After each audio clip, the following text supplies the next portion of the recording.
ಓಂ ನಮಃ ಶಿವಾಯ. ಸ್ವಾಮಿ ಗುರುಗಜು ನನ್ನೆಲ್ಲ ಪ್ರೀತಿ ವೀಕ್ಷಕರಿಗೆ ಶಿವಂಕರಡ ಆಧ್ಯಾತ್ಮಿಕ ಚಾನಲ್ಗೆ ಸ್ವಾಗತ. ಇವತ್ತು ನಾನು ಜನವರಿಯಲ್ಲಿ 4 ಗ್ರಹಗಳ ಸಂಚಾರ ಈ ರಾಶಿಗೆ ವರ್ಷದ ಮೊದಲ ತಿಂಗಳು ತುಂಬ ಲಕ್ಕಿ ಅಂತಲೇ ಹೇಳ್ಬೋದು. ಅದು ಯಾವ ರಾಶಿಗೆ ಅಂತ ಹೇಳ್ತೇನೆ. ಅದಕ್ಕಿಂತ ಮುಂಚೆ ನನ್ನ ಚಾನಲ್ ನೋಡೋದು ಮಾತ್ರ ಸಬ್ಸ್ಕ್ರೈಬ್ ಮಾಡ್ತೀನಿ, ಮರಿಬೇಡಿ. ಸಬ್ಸ್ಕ್ರಿಪ್ಷನ್ ಫ್ರೀ ಆಗಿರುತ್ತೆ. ನೋಡೋದು ಮಾತ್ರ ಅಲ್ಲ, ಅದನ್ನು ಲೈಕ್ ಮಾಡಿ, ಆದಷ್ಟು ಶೇರ್ ಮಾಡಿ.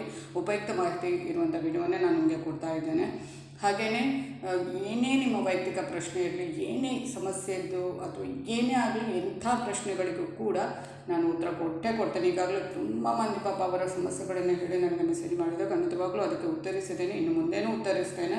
ಆದಷ್ಟು ನಿಮಗೆ ಸಮಾಧಾನ ಸಿಗುತ್ತೆ, ನೆಮ್ಮದಿ ಸಿಗುವಾಗೆ ನಾನು ಖಂಡಿತವಾಗ್ಲೂ ಅದಕ್ಕೆ ಉತ್ತರ ಕೊಡ್ತೇನೆ. ಸಮಸ್ಯೆ ಅನ್ನೋದು ಎಲ್ಲರಿಗೆ ಇರುವಂಥದ್ದು ಗೊತ್ತಿದೆ ನನಗೆ. ಎಲ್ಲರ ಸಮಸ್ಯೆ ನೋಡಿದಾಗ ತುಂಬ ಇದಾಗುತ್ತೆ. ಖಂಡಿತವಾಗ್ಲೂ ಅದಕ್ಕೆ ನಾನು ಎಲ್ಲ ಸಮಸ್ಯೆಗಳನ್ನು ಅರಿತು ಅದಕ್ಕೆ ಏನು ಬೇಕು ಅದನ್ನು ನಾನು ನಿಮಗೆ ನಿಮ್ಮ ಕಮೆಂಟಿಗೆ ಉತ್ತರ ಕೊಡ್ತಾ ಬಂದಿದ್ದೇನೆ, ಇನ್ನೂ ಕೊಡ್ತೇನೆ. ಮುಕ್ತವಾಗಿ ನೀವು ಏನೇ ಒಂದು ಕಮೆಂಟ್, ವೈಯಕ್ತಿಕ ಸಮಸ್ಯೆ ಏನೇ ಇರಲಿ, ಖಂಡಿತವಾಗ್ಲೂ ನೀವು ಕಮೆಂಟ್ ಬಾಕ್ಸಲ್ಲಿ ಕಮೆಂಟ್ ಹಾಕಿ. ಖಂಡಿತವಾಗ್ಲೂ ನಾನಿದ್ದೇನೆ ನಿಮ್ಮ ಜೊತೆ. ಹಾಗೆಯೇ ನಾನು ನಂಬಿರೋ ಶಿವದೇವರ ಕುರುಗಜ್ಜನ ಆಶೀರ್ವಾದವೂ ನಿಮ್ಮ ಮೇಲೆ ಇದ್ದೇ ಇರುತ್ತೆ. ಖಂಡಿತವಾಗ್ಲೂ ಅದು ಮುಂದುವರಿತಾ ಹೋಗುತ್ತೆ. ಹಾಗೆಯೇ ಜನವರಿಯಲ್ಲಿ ಬುಧ, ಶುಕ್ರ, ಮಂಗಳ ಮತ್ತು ಸೂರ್ಯ ಸೇರಿದಂತೆ 4 ಗ್ರಹಗಳ ಸಂಚಾರ ಇರುವಂಥದ್ದು. ಹಾಗೆಯೇ ಹೊಸ ವರ್ಷದ ಮೊದಲ ತಿಂಗಳಲ್ಲಿ ಗ್ರಹಗಳ ಸಂಚಾರ ಅನೇಕ ರಾಶಿ ಚಕ್ರ ಚಿಹ್ನೆಗಳ ಅದೃಷ್ಟವನ್ನು ಹೆಚ್ಚಿಸಲಿದೆ. ಗ್ರಹಗಳ ಶುಭ ಪ್ರಭಾವದಿಂದ ಕೆಲವು ರಾಶಿಗಳಿಗೆ ತುಂಬಾ ಒಳ್ಳೆಯದಿದೆ. ಎಲ್ಲ 12 ರಾಶಿಗೂ ಕೂಡ ಇರುವಂಥದ್ದು. ಅದು ಒಂದೊಂದು ಗ್ರಹದ ಸಂಚಾರದಿಂದ ಒಂದೊಂದು ರಾಶಿಗೆ ತುಂಬ ಒಳ್ಳೆಯದು. ಕೆಲವರಿಗೆ ಮಧ್ಯಮ ಆಗಿರುತ್ತೆ, ಕೆಲವರಿಗೆ ಸಾಮಾನ್ಯವಾಗಿರುತ್ತೆ. ಅದಕ್ಕೆ ಯೋಚನೆ ಬೇಡ. ಹಾಗೆಯೇ ಜನವರಿ 2024 4 ಗ್ರಹಗಳ ಸಂಕ್ರಮಣದಿಂದಾಗಿ ಲಕ್ಷ್ಮೀನಾರಾಯಣ ರಾಜಯೋಗ, ಬುಧಾದಿತ್ಯ ರಾಜಯೋಗದಂಥ ಅತ್ಯಂತ ಪ್ರಭಾವಶಾಲಿ ಸಂಯೋಜನೆಗಳು ಸೃಷ್ಟಿಯಾಗುವಂಥದ್ದು.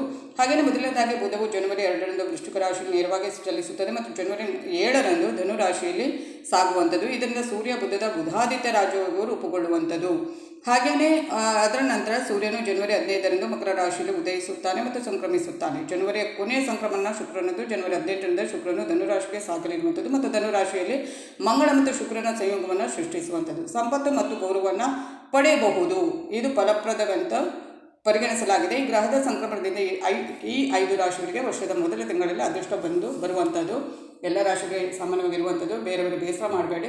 ಪ್ರತಿಯೊಂದು ತಿಂಗಳಿಗೂ ಕೂಡ ಕೆಲವೊಂದು ಗ್ರಹಗಳ ಸಂಚಾರದಿಂದ ಒಳ್ಳೆಯದಾಗುತ್ತೆ ಪ್ರತಿ ರಾಶಿಗೆ ಕೂಡ.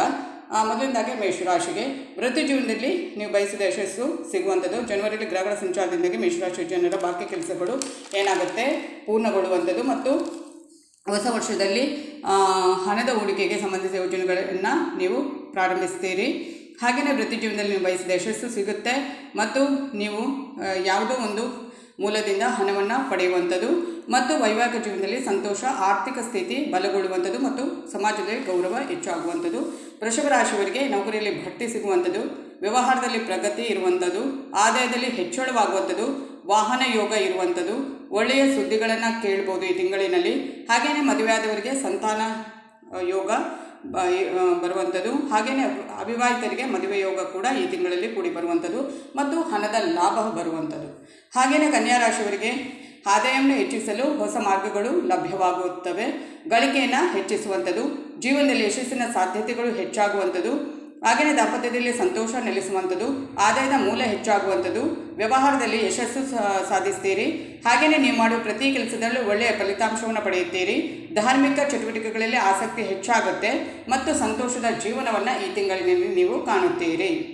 ಹಾಗೆಯೇ ನೆಕ್ಸ್ಟ್ ನೋಡೋದಾದರೆ ವೃಶ್ಚಿಕ ರಾಶಿಯವರು ಜೀವನದಲ್ಲಿ ಅಪೇಕ್ಷಿತ ಯಶಸ್ಸು, ಸಂಪತ್ತು ಹೆಚ್ಚಾಗುವಂಥದ್ದು, ವೃತ್ತಿಪರ ಜೀವನದಲ್ಲಿ ಅಪೇಕ್ಷಿತ ಯಶಸ್ಸು, ಕುಟುಂಬದಲ್ಲಿ ಸಂತೋಷ ವಾತಾವರಣ ಇರುವಂಥದ್ದು.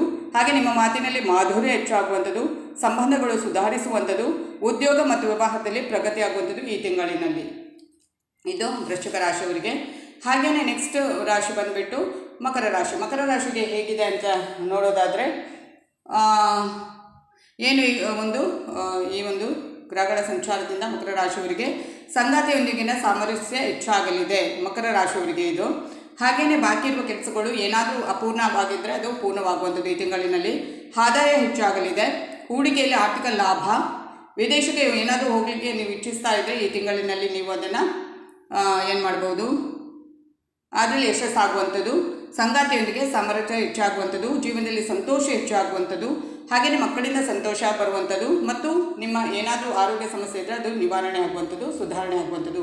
ಇವೆಷ್ಟು ಈ ಒಂದು 5 ರಾಶಿಗಳಿಗೆ ಈ ಒಂದು ಗ್ರಹಗಳ ಸಂಚಾರದಿಂದ ಒಂದು ಒಳ್ಳೆಯ ರೀತಿಯ ಒಂದು ಒಳ್ಳೆಯ ರೀತಿಯ ಒಂದು ಪ್ರತಿಯೊಂದರಲ್ಲಿ ಯಶಸ್ಸಾಗುವಂಥದ್ದು ಅಂತ ಹೇಳ್ತಾ ಇದು ಇವತ್ತಿನ ವಿಡಿಯೋ ಆಗಿರುತ್ತೆ. ಮುಂದಿನ ವಿಡಿಯೋದಲ್ಲಿ ಮತ್ತೆ ಭೇಟಿ ಆಗ್ತೀನಿ.